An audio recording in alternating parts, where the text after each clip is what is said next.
Greetings and welcome back to the Aural Mess podcast. After a month-long end-of-summer hiatus, I just took some time and stepped away from the music thing and, really figured out what I wanted to do next. And got a text message about a week ago from Cal Meadows. Hi, Cal. Hi. Cal, as you remember from a previous episode, is my lovely niece. And they texted me and said, hey, are we still doing that Led Zeppelin episode? And I was like, hell yes, we are. So here we are. And this episode was born, and I said free marketing. We're going to call it the Zepisode. That's right. I wish we had money to commission a little soundbite for that. The Zepisode. I'll call Jimmy Page, get him on the phone. And, get him up. and have him write a little riff, we'll do a theme song. Yeah, good. Absolutely. So, as you, the audience, can obviously surmise, we're going to talk about Led Zeppelin and specifically, a little bit of background, I guess our personal feelings and experiences and thoughts on Zeppelin as a band. And then we're going to go through every album and talk about our favorite tracks. Yep. It'll be like the Eras Tour, but for Led Zeppelin.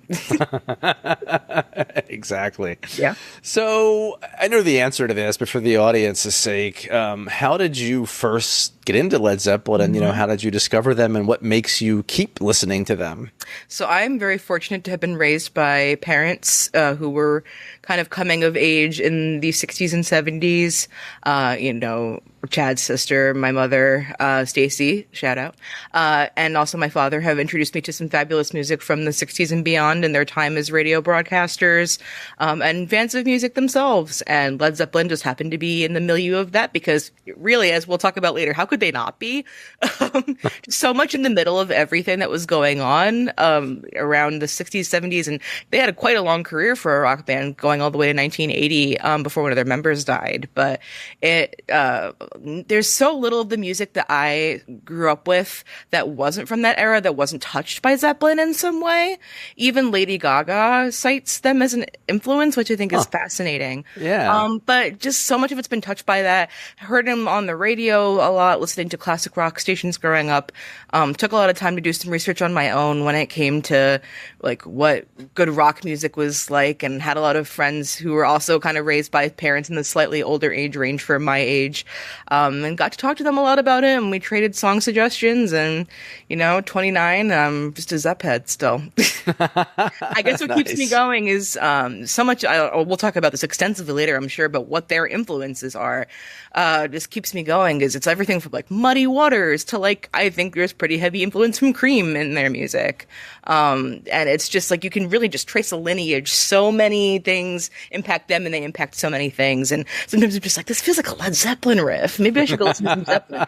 2 hours later, I've listened to Houses of the Holy twice. So there you go. Yeah. I mean, and totally agree. And, I think some of my early exposure to Zeppelin was also through my sister, your mother. Shout out to Stacy. Yes.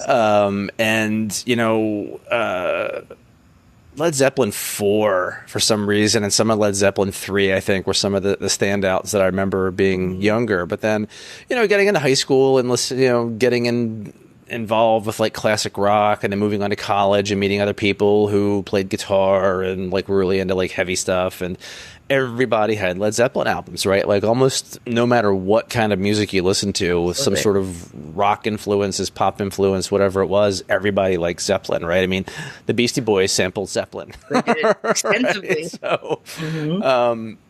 So I think, that's where I got a little more exposed, listened to some of the deeper cuts, not just the stuff that was on classic rock radio and whatever. And here I am at 52, still listening and still finding things to like, and, always hearing influences when I listen to them. So, yeah, isn't it wild how you're just like, this sounds like Zeppelin. Him and Paula sounds like Zeppelin. Tina Turner sounds like... Yeah, I know. The list is like endless. And, the funny thing is hearing, I didn't have access to the internet, right? And we didn't really have ways to look things up. And, we relied on like Rolling Stone and Spin and Cream and all the rock magazines and stuff from the 70s and 80s and even into the 90s. But we didn't have this way of like mapping things, right? So Zeppelin has all these influences. I mean, let's face it, they stole a bunch of riffs and a bunch of song ideas from blues and R&B. But again, had no reference point, right? So like, I didn't know Lightnin' Hopkins. I didn't know Sonny Boy Williamson. I mean, I learned about these artists much later in life, and you hear things, you read things, but now with, and I keep saying this on almost every episode, but with the marvelous, blessing and curse that is Spotify, easy to go back and listen. And I was doing some of that today. Like some of the tracks that I know were rip-offs of some of the old blues songs. I was like, I don't think I've ever heard the actual original version of this. So I went back and played a couple of them, and I was like, okay, I can see why they glommed onto this. Is that sus or not? Yeah. Right Spirit's Nightmare, that album must have been the 4 specifically. Oh, yeah. Well, 1 and 2 were so blues influenced too. Yeah. I mean, and even all the way through. I mean, they got a little more original with their blues stuff, I think, a little bit. But the grammar is identical. Oh, for sure. And I think in a lot of ways they use it very effectively to their end, but definitely once you know it, you can't unsee it a little bit. How much ripping off there was. For sure. So let's talk a bit about the history, the genesis of Led Zeppelin. Yeah. I don't think it's any secret to anybody listening, and it doesn't need to be. You can obviously go Google it, but Page and John Paul Jones, Jimmy Page, John Paul Jones were these session guys, right? They were these musicians and in and out of different bands, Page and the Yardbirds. And then the New Yardbirds, yeah. Right. And John Paul Jones was just like a very in-demand session player, played a lot of bass and keys and stuff on And John Bonham was also there. Well, John Bonham was really not a session guy. He was just in a bunch of like pub bands, really, in England. And he and Robert Plant, I think, had maybe gone to school together, I want to say, or like lived in the same town or the same village or whatever. Yeah. And, Plant was like just this kid, right, that was in these, again, like bar bands. And I think they were in a band together called Band of Joy. Yes. So, here come the two session guys that, at their ripe old age of like, 22 or whatever. 24. Yeah, we're like, these sort of jaded, polished, session players that were in demand and had been on like hundreds of records. And you've got like Bonham and Plant, who are these two country bumpkins, really. Yep, absolutely. And, it was one of those like word of mouth things where it's like, oh, you got to hear this guy sing. And, when they went to go see Plant sing, Plant was like, oh, hey, you should really hear my friend play drums. He's incredible, right? And he brought Bonham into the band, and like the whole thing just kind of gelled. So, Led Zeppelin was kind of born. And the funny thing is they initially wanted Keith Moon on drums. I don't know if you know that. I didn't know that. That's really Page was like looking for the next Yardbird / Cream supergroup kind of setup, and he was approaching all these other players. I think at one point he went to Steve Marriott from The Faces and wanted him for lead vocals, but like he was under contract and his manager threatened Page and was like, back off, I'll break your fingers, that kind of thing. So yeah, they wanted Keith Moon to be in the band, and he wasn't leaving the Who, obviously. And I think it was Keith Moon who sort of inadvertently named the band because he said, a supergroup with all of us would go over like a lead balloon. Yes. And then the Hindenburg cover art was a little too appealing to them, and they were like, this is going to stick, I think. Good marketing thing. Interestingly, Led, L-E-A-D, Zeppelin, they dropped the A because they knew that Americans wouldn't pronounce it correctly, right? They would say Lead Zeppelin. It's true. Damn phonetics, getting them again. But also, this was very much an era where it was ripe for album-oriented rock to kind of come into the mainstream, because the way that record contracts were starting to become popular was that you get paid for the album as a unit, right? And instead of getting paid per like set of tickets you sold plus the album plus like here's a time-based deal, like you're under our jurisdiction for like a year, it's like we're gonna be forwarding you money for this many albums, and they better be damn good, you better get all the personnel, but we're gonna pay you by the album. And so I think a lot of people would describe Led Zeppelin as the advent of album rock, and I think they would have strong historical founding to do so. Yeah, I think so. And, I think from the early days, Page and John Paul Jones, I think, wrote a lot of the music, stole a lot of the music because it was really their influences. Brun and Bonham, who just had this raw talent, and, you know, Page, who could sing his ass off. I mean, Page Plant, who could sing his ass off. And Page could kind of sing. Yeah, a little. He was there too. A little, yeah. I mean, they all kind of put harmonies in here and there too. Right. I think over time.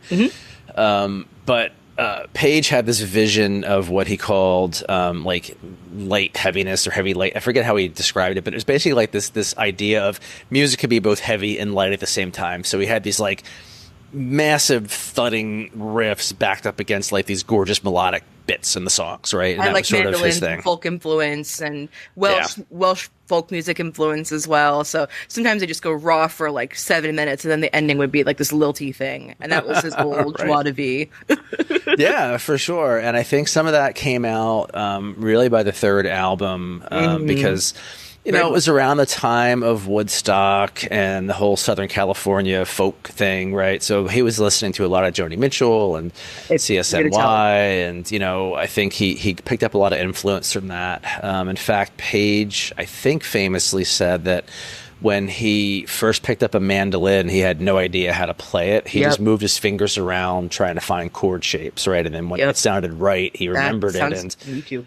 yeah. Well, right. What guitar player hasn't done that? You know, Exactly. I think I pissed off your mom years ago because she bought a mandolin and she was like struggling to learn how to play it, and I picked it up and I was like, oh, let me see. Oh, this sounds. Oh, it's a C chord. Okay, let me play a C chord for a while. That's how I am with my She was like, damn you. Yeah, but I do think that a lot of those really epic performances at Woodstock did have a big influence on them, like especially Richie Havens and Jimi Hendrix's really long performance, and again that heavy lightness, that sense of there's a lot of gravity to this, but also it can be really light, either lyrically or melodically or harmonically, and just playing with those different dimensions of gravity and trajectory and forward motion with that riff kind of bass music that I'm sure we'll get into the iconic riffs. But a lot of the stuff that really drives their music forward is those riffs, and I think they do a really effective job of doing that kind of heavy light balance that he was trying to accomplish. Oh, more yeah. or less. Yeah, for sure. So who's your favorite, if you had to pick a British, post-British invasion guitarist, like out of the British guitar heroes of the late 60s, early 70s? If you had to go between Clapton, Page, Beck, John Mayall. It's Clapton for me. Really? I'm a big Cream fan. Yeah, me too. But it's mostly because of Ginger Baker, though. In my defense, I'll tell you why. He and everyone in that cohort and everybody in Led Zeppelin at the time were all mythology heads. Yeah. And I love how they even brought that into their guitar playing in a way. There's kind of the sense of whimsy that he brought, and that he was he was the carbon copy that everybody was trying to be, especially post British invasion when his work went a little off the rails, obviously. How about you? I don't know. I mean, it used to be Clapton. Clapton's so precise and melodic and just like very measured and has such a good feel. And Page is just sloppy and brash, but he's got so much more soul. If you ask me, than Clapton has ever had. Beck's just a whole different animal. I feel like Beck really just has a whole different style of playing. That yes, he played a lot of the bluesy stuff and was in that kind of cohort. Ray Vaughan camp. But like Page, just I don't know. There's just something visceral about Page's playing for me. It literally hits me in the gut. So I always say he's my favorite out of all the '60s British guitarists. It's hard for him not to be, but he's a very close second for me. I think favor a little bit of technicality and precision over that. Yeah. But when I'm looking to just like listen to music to really connect with it, it's Page every time. Yeah, for sure. Cool. So we started talking a little bit about the development of Zeppelin's sound over time. So the first two albums, we see a young band really sort of getting their footing, playing lots of cover / ripped off type material. Third album is right around the time of that late 60s a little more folk folky, thing. yeah, a lot of more acoustic guitar. Yeah, and then they kind of just go from there. Like, how do you think they went from 4 all the way through to and through the outdoor? Like what's the transition or what's the progression for you? Like how does that feel? I think they started to be influenced by a lot of other movements that were happening adjacent to them, like the early punk movement was happening kind of around them. Like early Ramones, I know, was very influenced by Led Zeppelin, but also Led Zeppelin got some things like chord shapes from the punk movement, and also the early hair bands that were starting in the late 70s and ready to bloom in the 80s around when Led Zeppelin faded out. I think they got a lot of influence from that, but I also think they just kind of found their pocket and they realized that like we don't need to be doing so much ripping off, that people will like be really fascinated by what we actually do. I think they hit their stride in four.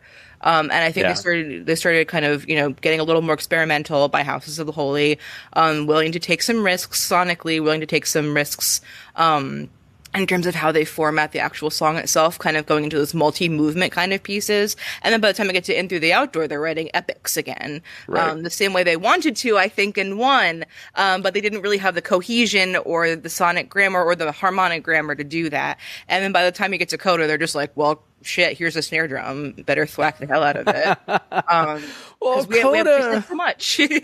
Coda was really a bunch of outtakes, right? It was stuff that hadn't been released and was maybe slated for the next possible album before Bonham unfortunately passed away, right? So I feel like you kind of can't count Coda as a creative thing. Yeah. I think it was like they were, you know, they owed Atlantic one more record, so they slapped shit together. But interesting you said the punk influence, because I remember reading, I've read like all the books on Zeppelin, Hammer of the Gods, I can't remember the name of the author on that one, great book. Supposedly a lot of the stories are, you know, embellished, but whatever. It's rock, they're going to be embellished. Yeah, exactly. But I remember them talking about Wearing and Tearing being like heavily influenced by punk. Like Page was starting to get into it, and he was like, "Hey, you know, we're not going to roll over and be old rock dinosaurs. We're gonna adapt and you know, kind of change with the future." So absolutely. Yeah. And I have this like mental rubric of like songs, Led Zeppelin songs that sound like Tina Turner songs. Some Led Zeppelin songs sound like Bad Brains songs or like early Black Flag songs, and some Led Zeppelin songs sound like crunchy Beatles songs.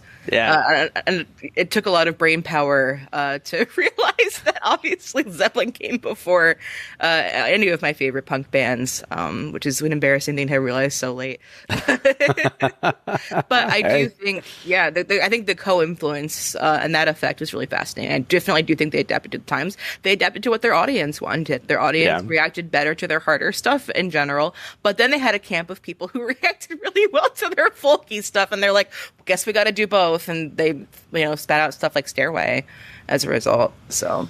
Yeah. Speaking of Stairway, because I have a feeling it's not going to be on either one of our favorite songs. It's not. Lists. I actually hate it. No Stairway. No Stairway denied. Counter one in the corner. but have you heard the story about the solo, the famous solo? Okay, so you know, it's one of the most famous guitar solos ever put on tape, right? But apparently there were two other ones. Page sat in the studio and just was like, okay, I'm going to play whatever I feel for 3 takes. And I'm going to go back and pick the one I like the best when I'm done. Supposedly, again, you know, hearsay, right? Like, I don't know if this is true, but this is what I've read. So somewhere, probably because I'm sure he kept tapes in his personal vault library, whatever, I'm sure he's got stuff. Somewhere there may exist 2 other solos to Stairway that we'll probably never hear. Yeah, unless maybe he decides to release them, you know, either before or after he dies. I know. Don't tempt me to root for his downfall. That would be iconic. Yeah, and I can't imagine that solo going any other way. You know? And I imagine they were different enough that he would have to pick between them, right? Like, it wasn't like he just did like slightly different takes on the same idea. I feel like he's not that kind of player. Yeah, no, not at all. He's very sort of, you know, just off the cuff. So plays from his heart and pulls it directly out. Funny thing about Stairway as well, and again, shout out to my dad, radio legend Pete Salant. He has a 5-second cut of Stairway. It's like, there's a lady who's sure that glitters is gold, and she's buying a stairway to heaven. It's like, it cuts right to the end. And he goes, this is the cut. This is the definitive cut. Well, having worked in radio myself, they used to call Stairway the bathroom break song, right? Oh yeah, one of many. Absolutely. Yeah. But I grew up listening to the radio edit, so I had no idea how long it was until I was a teenager. So. Yeah, Stairway didn't quite make it. Not even the Mothership remaster. But again, if we go through all the live albums and all of the compilations, we'd have a 2-hour episode. Well, we can put some stuff in the show notes for folks to read if they want about those. Yeah, and if you've never somehow listened to the full track, you should. Oh, for sure. It's because we're not like enamored with it as old heads. Oh, I'm enamored with it still, but it's just, it's been done to death, right? And I'm just exhausted. I'm just so tired of Stairway. No Stairway, denied. Denied, too. I have a feeling we're going to get at least up to 3 or 4 before we're done. We'll see. So... Yeah, and it's funny, like, I don't know how long ago, it's been a minute since they released these deluxe editions, so they have, like, a lot of, like, alternate takes and early mixes and things, and I haven't really dug into that a whole lot. I've listened to bits and pieces, and not really worth. 4 might be worth your time. Some of the alternate, there's an alternate take of Black Dog that's very interesting, but mostly they're just really tragic mixes. Black Dog was supposed to be, sorry, I didn't mean to cut you off, but Black Dog was supposed to be, I think, more of a reggae type tune. But I think Bonham couldn't get the timing or something, and it was it ended up being heavier, and they were like, let's play it that way. That's even better. Something like that happened, I think, in the studio. True. Yeah. That's what I've heard as well.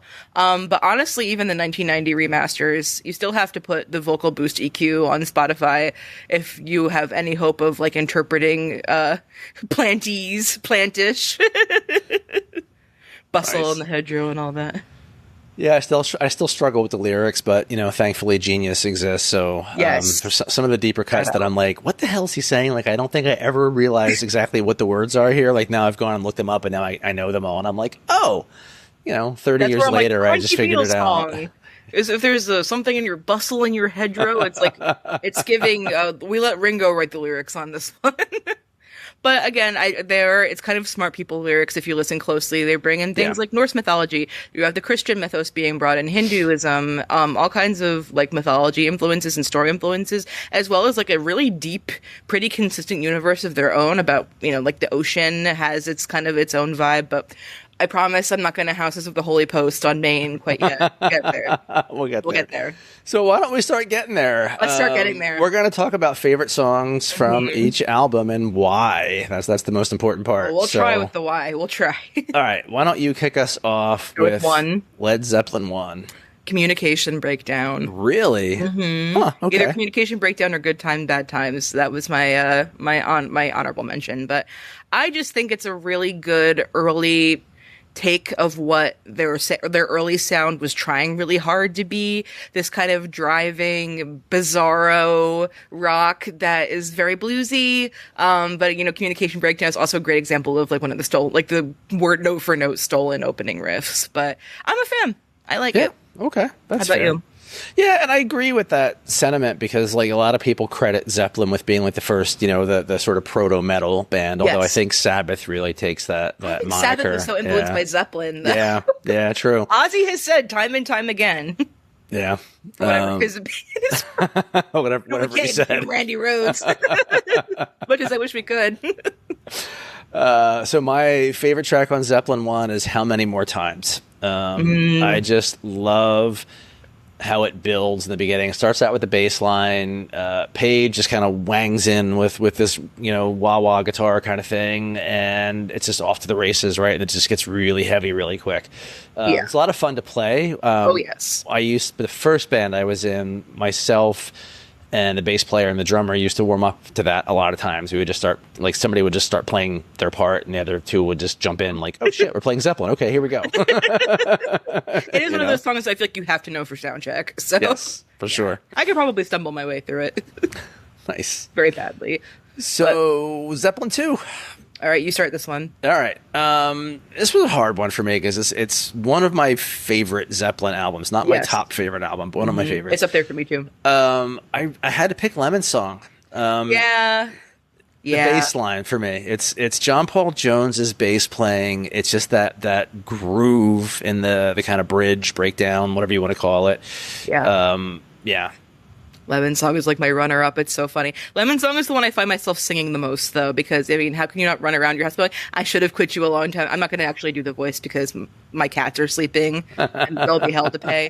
It's Heartbreaker for me. Heartbreaker is my personal stairway in terms of you can always catch me in Guitar Center going down, down, down, down, down, down, down. Yeah. Again, it's everything. It fits every rubric box. For every Zeppelin thing that I like. The forward driving riff is there, the proto shoegaze, if you will, of all the effects that are on it, the playing with time, the playing with lyricism, the fact that you can't understand what the hell he's saying for the first 5 minutes. Good stuff. I love the guitar solo. That just sort of, the really simple one. Mm-hmm. Yeah. It's simple, but it's just raw, and that's what Page was so great at. Yeah, totally fun to play. Yeah, it was one of the first solos I ever memorized. Really? Mm-hmm. Huh. Okay. I'm not good at it anymore, but I was when I was playing guitar every day. Yeah, I've lost all my Zeppelin riffery. We did it in the last iteration of the band that I was in. We did a Zeppelin medley. Ooh. Yeah, because it's kind of really hard to cover Zeppelin. I mean, you know, our singer had the right vocal range. It was a woman who could hit the notes and stuff, but it doesn't feel right for some reason. You know what I mean? It's kind of sacrilegious. A little bit. So we baked it into a medley. My bass player kind of arranged it. And it was Heartbreaker into Whole Lotta Love into The Ocean, and then we'd play the whole of The Ocean. I love The Ocean. Yeah. It was kind of cool. It was a lot of fun to play, like I said. Yeah. 3. Right. That's the way for me. With Tangerine being very close second. I just like the lush and driving. Again, I love things that chug, but the simple vocal melody, it's plaintive, it's folky. They were listening to a lot of Joni Mitchell, clearly, because it kind of has a lot of her sensibility in terms of how it's organized harmonically. And I just think it's a really beautiful song. And I think 3 is very slept on, especially if you're a fan of lighter Zeppelin and not this, proto-Sabbath stuff that they were really getting the plays. Oh my gosh, the record sales, the plays, cut me a break. But I do think that if you are a Zeppelin fan and you haven't taken the time to listen all the way through 3, you should do so. Yeah, 3 is totally slept on. And, one thing that we haven't touched on, but it'll sort of be a theme, I guess, as we go. The recordings, right? Like the actual recordings, the acoustic guitars on 3 just sound present and crisp and clear, and it's the highs are not tinny and weird or stretched. They're very it's such a good job, and I forget who. I know Glenn Johns was around for most of their albums, if not all of them, for the as terms of engineering, all over it. Yeah, but Page did a lot of the producing, and I think he did a lot of. He I don't want to say invented studio techniques, but he definitely was a tech head. So like pedals and amp placements and like how they did miking, like he had a lot of say, I think, in how things were recorded. So I think a lot of that's down to his ear, And he had a fantastic ear. I mean, he had a great ear for composition too. Yeah. So speaking of, Since I've Been Loving You. One of my favorite Zeppelin songs. I've Been Loving You. That was that's like third place for me. I wish this playlist is going to be so chaotic because if I had my way, I would do like a top 3 for each one. But then we'd be here for 2 years. And but just how he just goes off and plays the blues, and again, it's more controlled, it's more measured for him, how he plays. It's very cerebral. Yeah, totally. So it's just that you sort of see him developing as a guitar player. It shows a little bit of restraint, Yeah, and definitely one of the more straight ahead like blues songs. It's not even really a blues rock song. You could hear B.B. King playing it easily. Definitely. Love it. All right, 4. What do you got? All right, 4. So I have Going to California. Okay. But Black Dog is the most iconic song, undeniably. But I love Going to California because of the little minor tilt that it takes really quickly when I might be sinking, that whole like second act. I love that it's kind of got lots of movements within it. So like lots of little sonic worlds that it invites us to and then brings us back to and then throws us into. And it's on the surface, it's like, oh, it's a really light folky acoustic song, but it's actually heavy and depressing as hell. And it's about like losing your grip on sanity. And it's beautiful and inventive. But obviously, I mean, like, I would be remiss not to mention how amazing Black Dog is, which is kind of a song about low-key nothing, but... Supposedly, lore has it that they only called it Black Dog because there was some black dog that was wandering in and out of the studio that belonged to the owner of the house they were recording in, or many such cases. Farm or whatever. Yeah. Yeah. But going to California, it's a highlight for me of their live stuff. And yes, they used to like sit on the edge of the stage or sit on chairs and play it like on acoustic guitars live, which I thought was really cool. I wish I could have been to one of those. Me too. How about you? What's your pick for 4? Listen, call me Captain Obvious on this one. Gotta go Black Dog. It was the first song that made me fall in love with Zeppelin, and it's just like you said, it's iconic. It's sort of their signature, if you ask me. I think so too. I think it's one of the most iconic songs of all time. Yeah, I have no reservation saying that. With all the time zone playing, with the overdriven guitar sound on that, it was actually, the settings were stolen almost exactly by Slash and most of his recording. He did a lot of talking to a lot of their studio people and was like, how did he get that fuzz sound? So I cite that all the time with how innovative that work is. Interesting. Okay. And, they kind of, you're talking about the drumming kind of out of time too. And she's just like, I'm going to invent my own time here. I love it. It is great. It's a very close second, but I had to, be fair enough. All right. right. That brings us to Houses of the Holy. Yeah, good luck picking a favorite on this one. I sat for literally 15 minutes, and eventually I chose Over the Hills and Far Away. Okay. But the ocean, and No Quarter, and the Crunch, and the freaking and Jamaica. And I think Jamaica is actually one of their most iconic songs. If you ask somebody who's perhaps not as into the deep cuts, but I love Over the Hills and Far Away for the same reasons that I love That's the Way, and the same reasons I love. I think maybe I just have a type. Again, these riff-driven, repetitive acoustic pieces that get harder and harder as the song goes. Yeah. How about you? Over the Hills was one of the first songs I learned, Zeppelin songs I learned how to play on acoustic guitar because I was obsessed with the opening riff. Yeah. And I actually had borrowed, a friend of mine had a 12-string, so I borrowed that, and God, that kills the fingers. But it does kill the fingers. I learned how to play I learned how to play some of that song on a 12-string just because I wanted to be like authentic about it. So of course. Yeah. It was fun. It was a fun time. So before I tell you my favorite, do you know why the album's called Houses of the Holy, what that meant to the band? No, but I do know that there's a fantastic song on Physical Graffiti called Houses of the Holy. Yes, although that came later. But Houses of the Holy was a term that the band used to describe the venues in which they played, because they thought that connecting with their audiences and sharing music was like a religious experience. Yes, this makes sense with what I know about them. Yeah. So my pick has to be Rain Song. Oh, Rain Song is so good.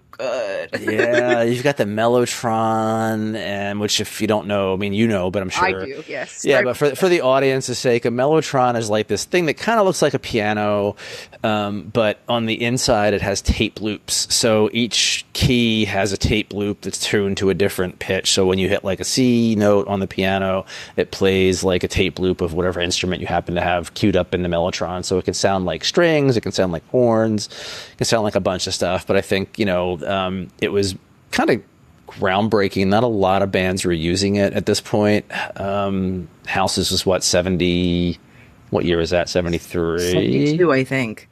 I'm going to look it up while you keep talking. Yeah, look it up. I think it's 73, but you could be right. 73? Was it? Yeah, okay. It was 73.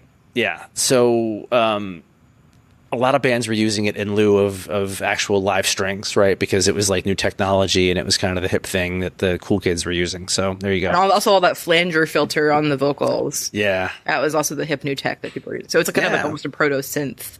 Right. So any synthwave producers out there, you have Zeppelin to thank, whether or not you know it. Also get a job.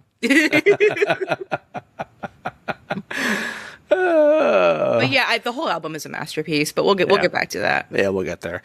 All right, Physical Graffiti side 1. Yeah, so we were talking before, and we decided to do 2 songs off this album. Since it is a double album, we'll be technical and cheat a little. For me, disc 1 has to be Kashmir. It's Kashmir for me too. Okay, There's no other way. It's their crowning achievement as a band. I agree. It really is. Some people say it's Stairway. I disagree. I think Kashmir is when they hit their peak of creativity and bringing their influences to bear, and just the way that song builds and the places that it goes. Like, wow, you know. Yeah, they really did their homework in a similar way to the way the Beatles did their homework on kind of raga, Eastern Indian music.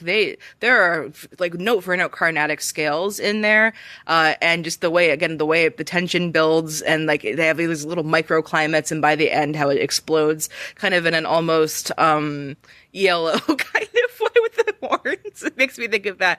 But I agree that it's their crowning achievement. I think the compositionally and energy wise, in terms of the driving riff, it fits the rubric perfectly, while being very not stolen as much as things are integrated in a very creative, unique way that they've been working out for years. And the pocket is unbelievable in Kashmir. Yes. All those slowdowns and speed ups, it's still even and measured and calculated. Not a note is out of place. And it's that's a testament to Bonham as a drummer, I think, agree. because his touch, he was one of the heaviest players ever in rock, but he had a light touch, right? And that's really hard to pull off. He wasn't a Neil Peart type, yeah. No, he beat the shit out of the drums, but he did it gracefully. True. Yeah. And by the way, Page and Plant had spent a bunch of time apparently in Morocco prior to the writing of this record, so like a lot of those influences came through. Yeah, absolutely. A lot of what do you have on disc 2? I have Black Country Woman. Wow, okay. Deep cut. But I fell in love with it the first time I heard it. I just think they're just riffing with creative sourcing, and it's kind of simple, but I love it. It's sketchy. But that's the beauty of Zeppelin, is like the simple stuff is so good, but the more complex stuff is also so good. Like you can, you know, no matter what your level of musical sophistication or listenership is, you can find something to like about Led Zeppelin. It is. Right? It's that's zippy, the great thing. And I could cover it in like 10 minutes. But also I do love Houses of the Holy, the song. I just think it's... It tells a story. It tells 3 different stories or so that go different places very quickly. But yeah, Black Country Woman for me, absolutely. How about you? Disc 2? Disc 2, the Wanton song. Oh, the Wanton song is good. I should have. It just rocks. I mean, there's no other reason why I love it as much as it's that riff and the drums and the chugging. Like the reverse echo thing on the guitar coming back into the chorus and stuff. Like, just unreal. Which ended up being really popular in the early 80s. So they're like, you're not ready for that, but your kids are going to love it. That's right. Yeah. So this brings us into like kind of what we consider late Zeppelin. Yeah. So which of them is next? It's not Presence. Presence is next. Presence is next. Yeah. So Presence is Nobody's Fault But Mine. Okay. I almost picked that. Yeah, it reminds me of Black Dog with the vocal and doubling with the guitar, and the chugging and just the wall of sound on a lot of songs on Presence, I feel like.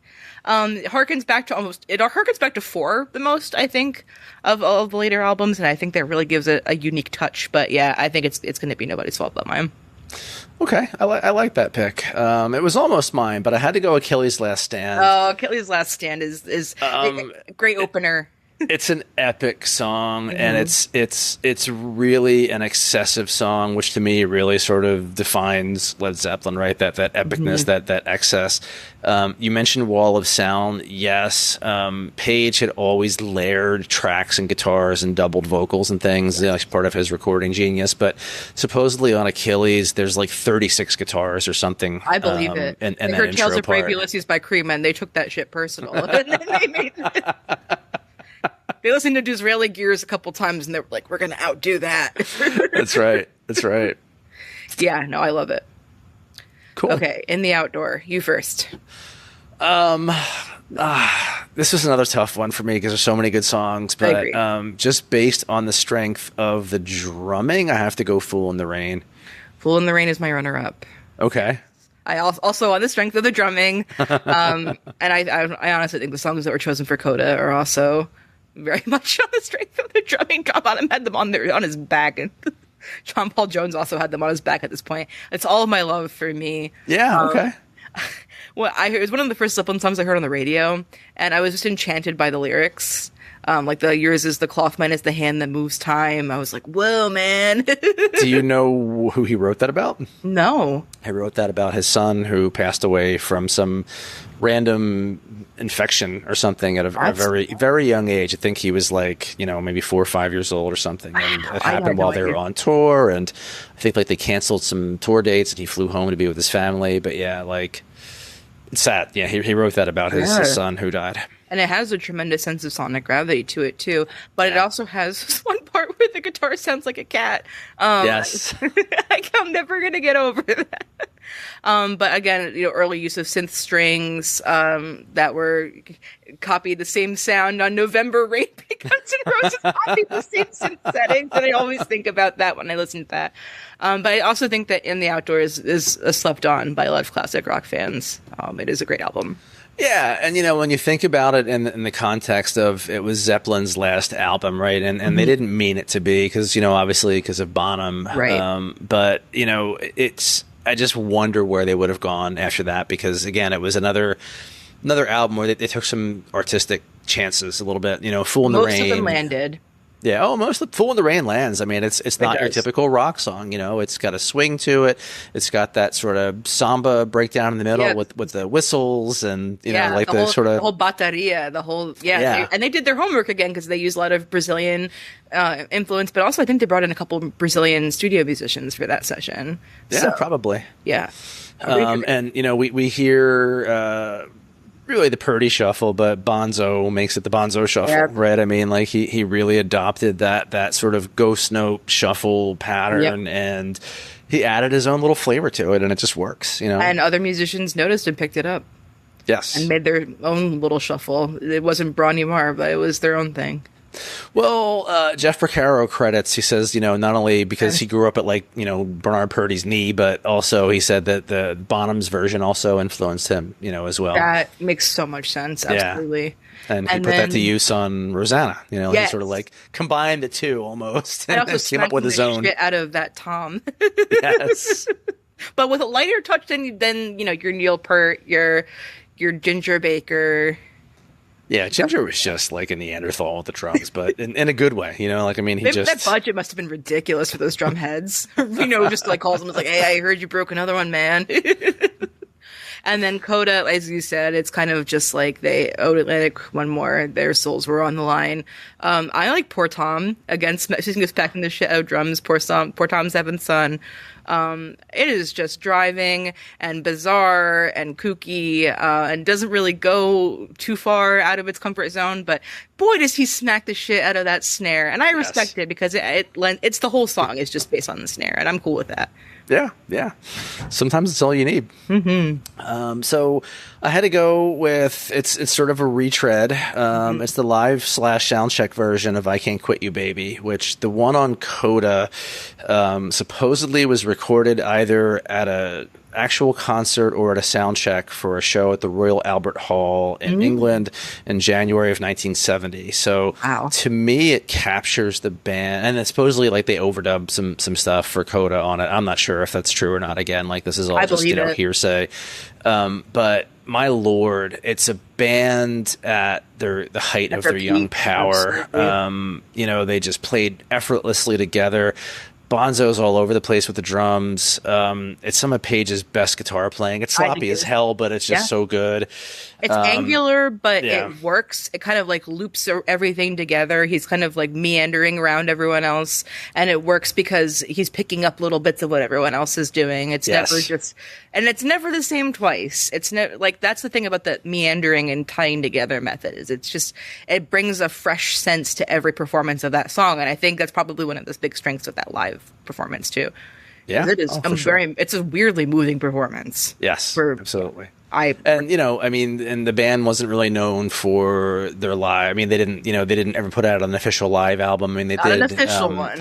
Well, they did Song of Remains the Same, the movie, like the concert film. But I think Page was never satisfied with how the live sound came out enough to put out an album. So the fact that he included this on this extra hits kind of album, kind of vulnerable, for him. So it speaks volumes about that performance, and apparently he really liked it. So and also the ethos of the band, even as it was the sun was setting on it.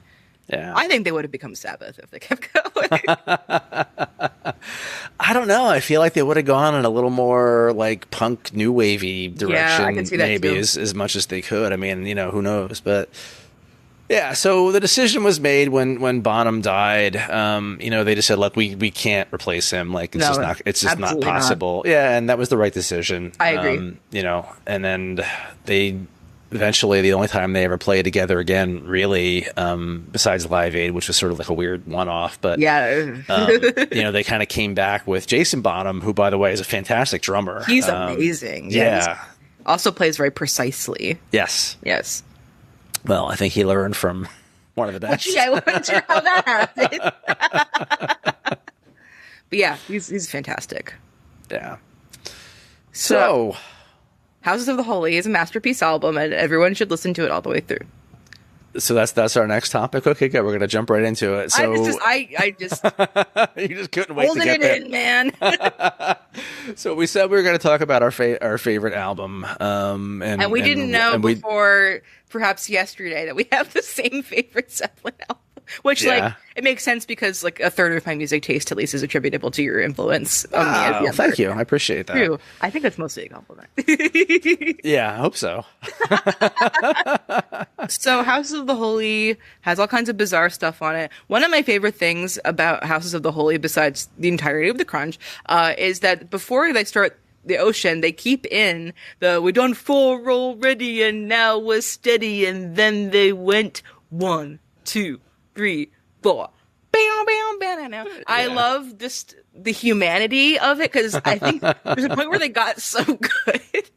You kind of forget that these are just people playing instruments, and it's like, oh wow, they had to do 4 takes to get this. That's absolutely nothing. If you've never done any studio recording, 4 takes is nothing. Oh, it's nothing. And I'm sure there were times when they had to do more, but oh yeah, absolutely. And also keep in mind, audience, that Zeppelin wrote a lot of stuff in the studio. And I mean, a lot of bands do this, right? Mm-hmm. They come in with an idea, or somebody has a riff, or somebody's just noodling during a cigarette break or something, and somebody's like, wait, what's that? Play that again. Do that. It's like, oh, I don't know. Oh, here, I'll play it again. Okay. Oh shit. Well, I'm going to put a bass line under that. I hear this. And, they just sort of go off and compose on the spot. And I think a lot of Zeppelin stuff, even toward the end, was just that, where, there were definitely songs that were fully baked, and they would write and have, things all sort of mapped out and parts and stuff. But I think there's a lot of times when they just had a very basic track and they would just sort of build on it, right? Yeah. So, and things would evolve and flourish, and they'd play off each other's energy, and then they'd go take another cigarette break, and they're like, oh, I thought of this really cool thing, and then they'd play off it again. And I do think that's how things like Dancing Days and the Crunch happened, with all that weirdness. Well, the Crunch was, I think, one of those things where they were just sort of screwing around in the studio, and John Paul Jones was just playing this bass line. It was sort of like he was, he was noodling. It was like a James Brown kind of thing. Yeah, it does have a James Brown vibe to it. And supposedly Page just started playing, and they hit record, and it just had a basic track right away, and they were like, okay, that's a song. Right. Yes, everyone's seen the bridge. Genuinely was trying to figure it out, and I love that stayed in. It's such a Steely Dan moment. Everything always comes back to Dan. It does. It has to. Yes. I wonder if Fagan ever listened to Led Zeppelin. I feel like he didn't. He had to have. I feel like he turns his nose up at Zeppelin for some reason. I don't know. He turns his nose up at a lot of album rock stuff, which is hilarious. Walter Becker was a total Zeppelin head. You could just tell. He was a total Zeppelin guy. Again, the sonic but not Fagan. Yeah, totally. Back and forth. But yeah, no, I do think that Fagan would have turned his nose up at. He might have liked In the Outdoor, though. Yeah, I could see that. Yeah, I could see that. But yeah, no, Houses of the Holy is great, and I'm trying to think of what else I have. I have the track list up on my phone under here. Yeah, I'm looking too. So we have Song Remains the Same, which is just this other thing that starts out with this great riff and just sort of builds and just becomes epic. Mm-hmm. Yeah, we talked about the Rain song, talked about Over the Hills, the Crunch. Yep. Dancing Days is one of their most iconic songs too, I think, actually. Yeah.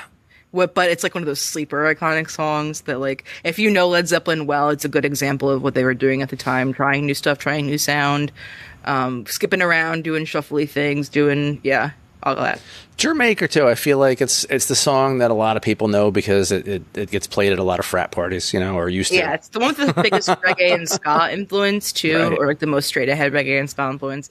And I think a lot of their music has that in more subtle ways, but they were basically just like, we're gonna write a ska song or a reggae song rather. Yeah. But yeah, it does, I guess, get played at frat parties a lot. And I think sonically it's very clean compared to a lot of the heavier guitar tone. It was a little more fuzz, a little more blues overdrive. And it's a nice contrast in the album. And it no quarter just goes off the rails with the tape delay, and the flanger. And like all the synth stuff going on, that was pretty new for them at this point in the discography, right? Like they hadn't delved deeply into the whole synth thing. This is really the first time. Yeah. And I think they use it to great effect. And again, Yeah. I just think that really wet sound gets stolen a lot after that. Used a lot after that. And we talked about the ocean too. The backing vocals on that make it priceless to me. Yeah, and what an album closer, by the way. Like, Yeah. go out on a high note. I think so. We could do a whole episode about album rock too, but I think House of the Holy is also a really good example of like the track arrangement being perfect. Yes. If you listen to it through, it's practically seamless. Nothing like gives you like agita out of nowhere. Everything's like, oh, okay, well this felt really high, and now I'm ready for like a more upbeat song, or like Maker ends kind of slowly, so I'm ready for something like No Quarter that's going to drag on. I think the placement's perfect. I think the beginning and ending are perfect. I think the flow is great. I think the rhythmic language is very accessible, even though the rest of it kind of is very bizarre. I think it's about as avant-garde as they got. Yeah. And it's an 8-song, 41-minute album, right? Which is sort of, not really a thing anymore. I feel like. Certainly not. Now you get a 15-track, 1 hour and 2-minute album. Yeah. Yeah. So I think to your point that it's just perfect. They get in, they do what they have to do. The transitions are seamless. They get out, and it's just a perfect album. Oh, no filler, all killer, no filler, no killer, no filler, all killer, no filler. I think very few Zeppelin albums have anything I would honestly and earnestly consider filler. Even again, some of the deeper stuff that we talked about has its place, and I certainly am a big fan of Black Country Woman. I think is very it's got its place because again it's demonstrative of the style evolution, and from a music theory point of view there's no filler in my opinion. Yeah, I don't agree. Don't see much of that anymore either. That's true. You don't. Well, you don't see albums anymore, right? That's the thing people put out EPs and just songs, and that's about it. Yeah. I'm looking too because there are a few non-album tracks that have a little bit of notoriety that we didn't really talk about. Yeah, maybe we should to close out the episode here. I'll let you lead this. Yeah, I'm trying to. I know one of them off the top of my head. Also, I can't believe we didn't mention the Immigrant song because I feel like that's their most iconic song. Also a great album opener, right? It's the first track on 3. 3, yep. And it starts with this tape hiss stutter kind of thing. So it's yet another example of just studio stuff that they left in on purpose, which it's why would they do that? But it's genius. That up. Yeah, totally. And then CeCe DeVille picked that up in Poison. And I was like, you're not slick, bud. No, he's certainly not slick. But it's so funny because it's so different from most of how 3 continues. But it's a bang up of an album opener. So we have Hey Hey What Should I Do, which is a fantastic song. It was a B-side to something, I think. And I think it was, hang on, I'm going to look this up. Oh, it was the B-side of Immigrant Song. Yes, right. Yeah. Okay. So it's Led Zeppelin 3 era. Yes. I don't know why it didn't make the album or why they didn't release it as just a separate single. It was such a great song. That's a great question. I'm quite complained about this.